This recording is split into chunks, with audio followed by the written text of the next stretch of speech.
Welcome to the Deep Dive.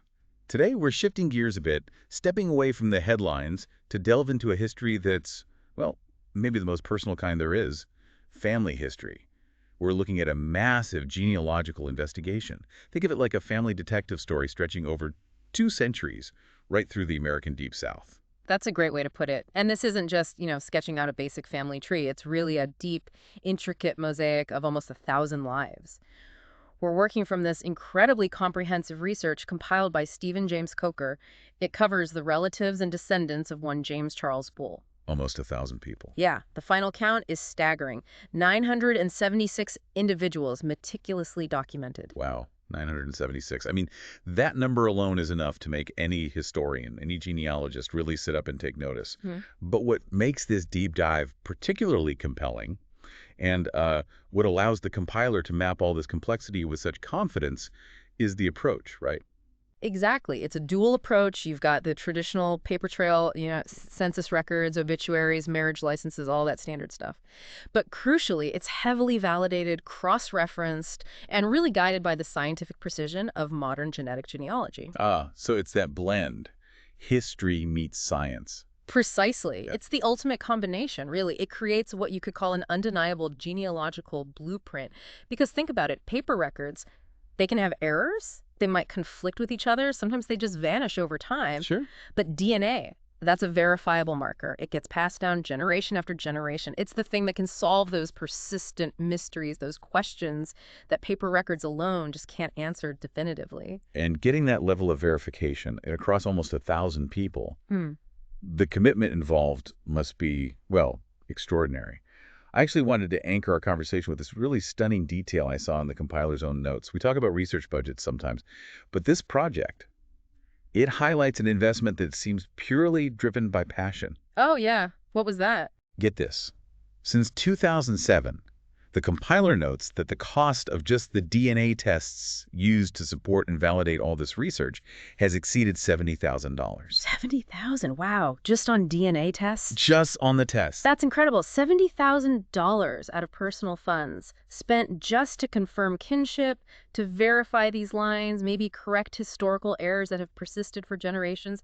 That's a truly remarkable testament to the dedication needed for this kind of deep genealogical work. It really is. It absolutely underscores that this huge project isn't about profit. It's a labor of love, purely for the sake of knowledge, of accuracy. Mhm. When you hit those roadblocks conflicting birth locations, questions about whether two families are really related, that level of genetic evidence becomes the gold standard. It breaks the deadlock. It certainly sets the stage for a story about incredible persistence. So we're essentially tracking families rooted in that post-Civil War landscape, primarily Mississippi and Alabama. That's right. Specifically, Clark County, Mississippi, and Choctaw County, Alabama seem to be the early hubs. And then over time, branches spread out, including into places like Williamsburg and Richland County in South Carolina. So these are generations that lived through some profound historical changes. Absolutely. And they're all woven together by that shared genetic thread, validated by this immense effort. Okay, let's dive into the history itself. Where do we start? With the central couple, I assume. Yes, the nexus for this particular lineage, documented so extensively, is James Charles Bull and his wife, Susan Margaret Elizabeth Long. Right. James Charles Bull, born 1856, and Susan Margaret Elizabeth Long, born 1860. Correct. And right from the start, they present a kind of typical 19th century genealogical puzzle. They got married in January 1876. Simple enough, right? Seems like it. But the records conflict about where they got married. Some sources point to Clark County, Mississippi, and that makes sense geographically given where their families lived. Okay. But then other claims mention Escambia County, Florida. So right away, you have a contradiction. Classic genealogical snag. How do you prove where a family really started when the initial records disagree? Exactly. And this is where, looking ahead, that massive investment in DNA testing becomes so crucial for the compiler. It provides that scientific anchor. It helps ground the family's proven migration route, connecting them back definitively to one of those starting points, regardless of what a potentially flawed paper record says. Gotcha. So their early lives and their kids' lives were mostly centered around that Mississippi-Alabama border area. That's right. Choctaw County, Alabama, and Clark County, Mississippi, they were part of that huge wave of inland migration happening at the time. But the story takes a sharp turn, doesn't it? When we look at how James Charles Bull died, it goes from standard historical tracing to something much more dramatic. It really does. His life was cut short very abruptly. He died exactly on his 47th birthday, January 11, 1903. On his birthday. On his 47th birthday, and the record is chillingly clear. It transforms a dry genealogical entry into something else entirely. The official cause of death listed is killed by gunshot. Wow. Just like that. Killed by gunshot. That single phrase just stops you in your tracks. It's a stark reminder that this research isn't just an academic exercise sorting names and dates. These were real people, living real lives, and sometimes facing the harsh, even violent realities of the turn of the 20th century, especially in the rural South. It gives the whole story a very human and tragic anchor. To understand James Charles Bull better, the research goes back a generation to his parents. Yes, his father was Edward Lathan Bull. Born around 1800, died in 1867.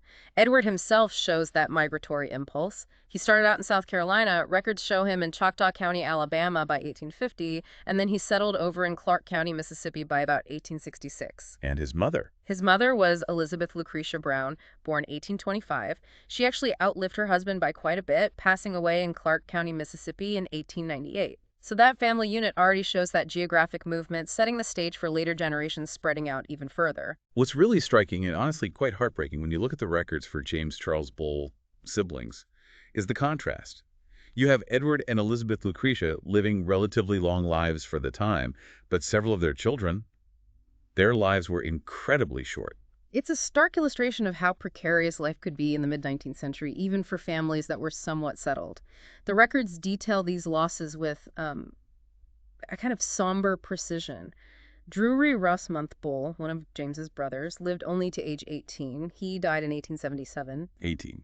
Another brother, Clark O'Bull, died at just 22 in 1883.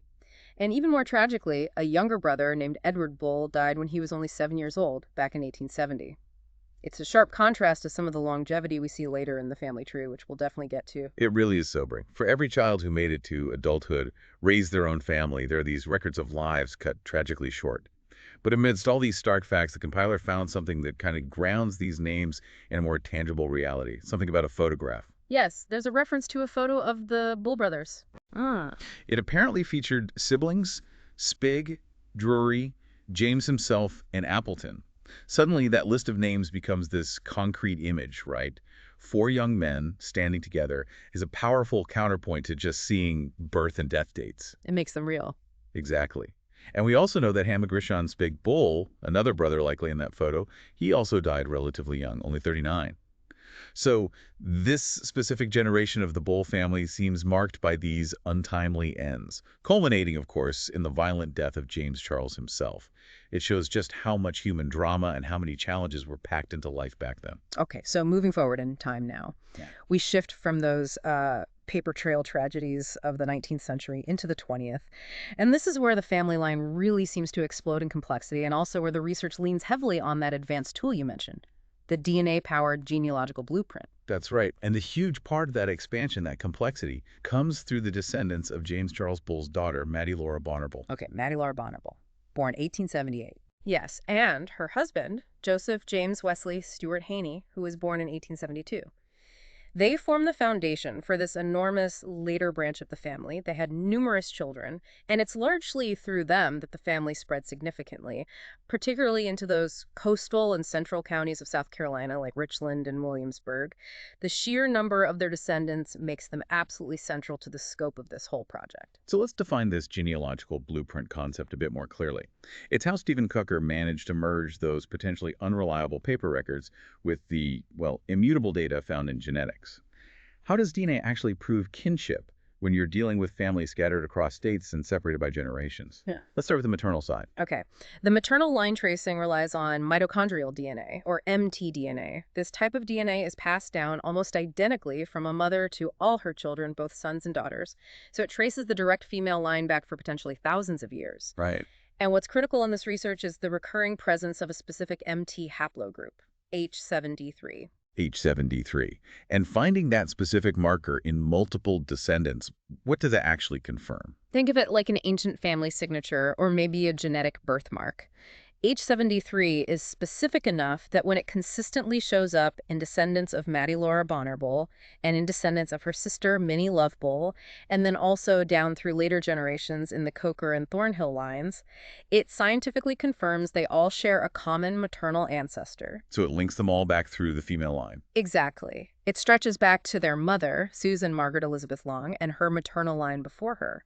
It essentially proves that mother's line across time and distance, completely independent of any potentially flawed marriage or birth certificates that might exist on paper. So if there was ever any doubt, say whether Minnie Love and Maddie Laura really shared the same mother, finding H73 in both their descendant lines slams that door shut.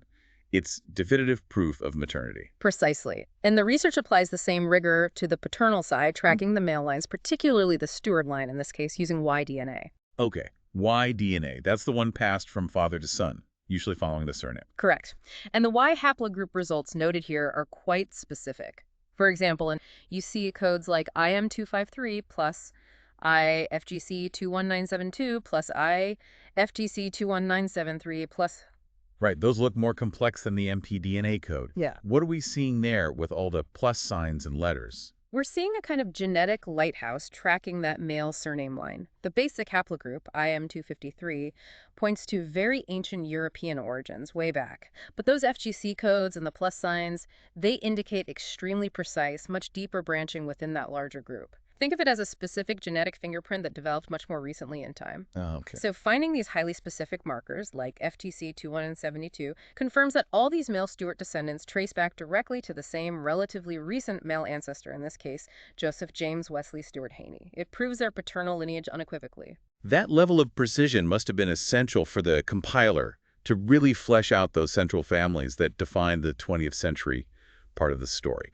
You mentioned the Coker line. Yes, absolutely. This scientific validation was crucial for mapping out families, like the one created by Nettie Elnora Stewart, who was Maddie Laura Bonner-Bull's daughter, and her husband, Frederick Townsend Coker Sr. Okay.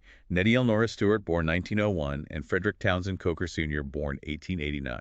This Coker branch becomes massive. They really drove a lot of the expansion into South Carolina. Their children grew up and became active members of their communities throughout the mid to late 20th century. This is where the records start getting richer with more recent details, but also exponentially more complex to trace, simply because people were moving around more. And their children, names like James Francis Coker, Frederick Townsend Coker Jr., Arnell Myers Coker Sr., adding more layers to the tree. Exactly. And here again, the DNA provides that crucial validation, this time for the Coker paternal line. The Y-DNA haplogroup R1b, which is the most common one in Western Europe, is confirmed in these male Coker lines, R1b. But even more specifically, they identified a very deep branch within R1b. Finding this specific marker not only proves their Coker ancestry, but also definitively links this whole South Carolina branch back to the core lineage being validated by the research. The paper trail might tell you where they lived. The DNA tells you who they were and how they were undeniably related to all those other 975 individuals. It's fascinating how the science locks it all together. But even as the family tree flourishes and you have this modern technology clarifying the connections, that threat of sudden tragic loss we saw in the 19th century, it doesn't completely disappear, does it? No, it doesn't. We see a really jarring example with Maddie Eleanor Stewart. She was another daughter of Maddie Laura Bonnerbull. Her death occurred in 1968. She was only 55. And the way her death is recorded has this horrifying modern precision that starkly contrasts with James Charles Bull's simple killed by gunshot. How so? Maddie Eleanor Stewart's cause of death is logged specifically as a cerebral concussion suffered in an auto accident. And it even adds the detail that a truck struck her car. Oh, wow. At 55. It's another reminder that, regardless of the century, the narrative of this family, like any family really, is punctuated by these shocking, unexpected ends. Life remains fragile. The level of detail the compiler managed to capture, even for these more recent tragic events, is really what makes this research so powerful, isn't it? It grounds all that scientific data in very specific human moments. I think there was another one mentioned, something about a hit and run. Yes, the records also note the death of Effie Mazine Thornhill, another relative in this extended tree. She died at just 27 years old, the victim of a hit-and-run incident on Folly Road. another moment of abrupt, tragic loss captured within this extensive family history. Okay, let's zoom out a bit for this next segment and look at the sheer scope. We've seen the complexity, the tragedies, but there are also extremes at the other end of the spectrum, right? Like incredible longevity. Absolutely. The contrast is really quite startling. We started the story talking about James Charles Bull's siblings dying young, 7, 1822, and James himself dying violently at 47. Yet the very same genetic pool, this same extended family, also produced some remarkable centenarians. People living past 100. Yes. The records specifically highlight Cora Roberts. She was born way back in 1909 and lived all the way to 101, passing away in York, Alabama only in 2011. 101. Incredible. Think of the changes she must have seen. And she wasn't the only one. The research also documents James Arvin Avera Sr. He was born even earlier in 1895, and he also lived to the age of 101. He passed away in Pensacola, Florida in 1996. Wow. Two people hitting 101 in the same family tree. That seems Oh. unusual, especially Wow. given the earlier tragedies. It is unusual, and the compiler's statistics really bear that out. If you look at the raw data compiled for the research, you can see just how exceptional Cora Roberts and James Arvin Avera Sr. truly were. Of the 475 individuals in the database where they had enough data to calculate lifespan, the overall average lifespan was only 64.8 years. 64.8. That's the average. That's the average across nearly 500 people in this lineage. Men averaged slightly lower, 63.3 years, while women did a bit better on average at 66.6 years. So hitting 101 means these individuals nearly doubled the average lifespan of their extended family. Yeah. That really puts those early deaths we talked about into perspective. It wasn't just bad luck, it was statistically significant. Exactly. That 64.8-year average is such a critical piece of context. It really underscores the cumulative impact of, well, everything: disease, accidents, the general rigors of life, particularly in the Deep South during the late 19th and early 20th centuries. Those early deaths weren't just isolated sad stories, they were reflective of the overall mortality rates for the era within this group. Okay, so from longevity, let's pivot to complexity. Because tracing nearly 1,000 people can't be straightforward.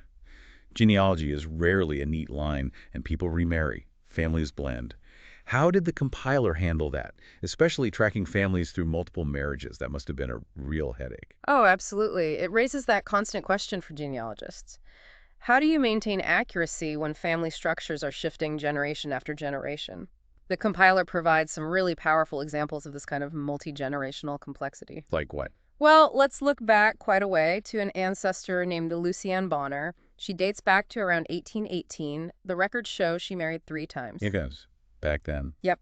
First to John Thomas Morrow, then Timothy C. Moring, and finally Henry S. Leverett. Wow.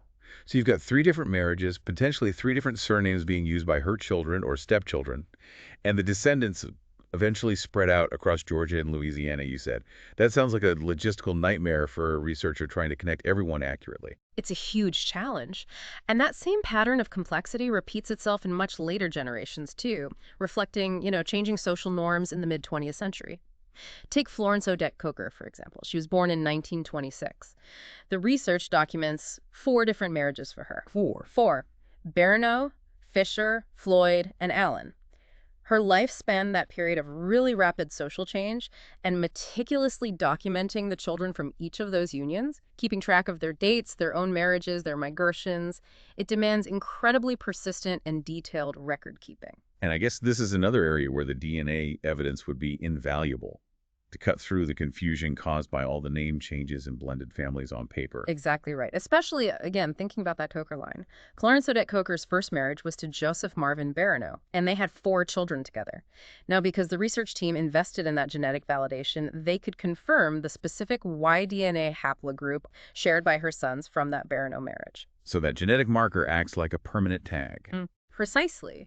It's vital. Because even if the paper trail got messy down the line or records were lost, that shared genetic marker serves as indisputable proof. It shows that all of Florence's descendants, even if they carry different surnames from her later marriages or their own life changes, still trace back definitively to that same originating line confirmed by the genetics. It connects the dots where paper alone might fail. Let's just quickly connect one of those centenarians, Cora Roberts, back to the main bull line. Where does she fit in? Right. Cora Roberts belongs to the Roberts branch of the family. This branch traces its lineage back through Cornelia Margaret Rebecca Bull. She was born in 1844 and was James Charles Bull's sister. Ah, okay. Yeah. His sister's line. Yes. And interestingly, this Roberts line seems to have remained more concentrated in that core Mississippi Alabama region for a longer period. Cornelia's grandson was Wesley Evnu Roberts Sr., and it was his family line that produced Cora, the centenarian. They largely continued that tradition of living in Clark County, Mississippi, and Choctaw County, Alabama. It just shows the diversity within the larger family. Some branches migrated quite far, while others stayed much closer to the original home county. And finally, it's worth pointing out, this research doesn't just cover the last couple of centuries. Coker really went deep, didn't he? Tracking the lineage back even further. He really did. That's the power of truly comprehensive genealogy. The compilation includes these deep ancestry connections, referencing historical figures like Jonathan Brown, born way back around 1795, and it traces the Bonner line, which connects to the Bulls through marriage, all the way back to a Thomas Bonner Jr. who lived from 1744 to 1804. Wow. Back to the Revolutionary War era. Exactly. That kind of breadth just reinforces the incredible historical scope here.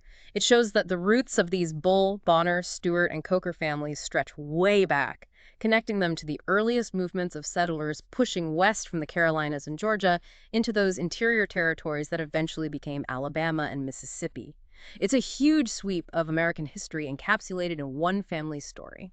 Well, this journey through the Bull, Bonner, Stewart, and Coker family lines has been pretty exhaustive. We've covered nearly 1,000 individuals spanning 2 centuries. We've seen everything from a tragic 19th century gunshot death and children dying incredibly young to 20th century car accidents, and then these remarkable lives stretching past the century mark. It's the depth of the research that's really stunning, isn't it? It goes so far beyond just statistics by weaving in those granular details. We haven't just been reading off names, we've explored specific residency locations like Choctaw County, noted the exact, often sudden causes of death, and, critically, discussed the scientific evidence.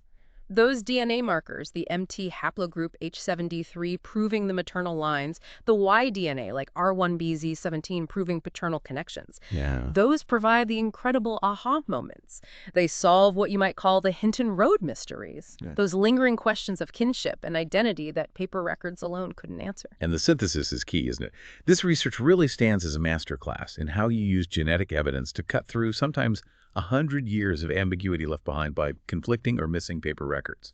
That $70,000 investment in DNA testing, it wasn't just a side project, it was the core mechanism that allowed this incredibly vast and complex family tree to be certified as historically and scientifically accurate. Absolutely. And the compiler, Stephen James Coker, really deserves immense credit for that.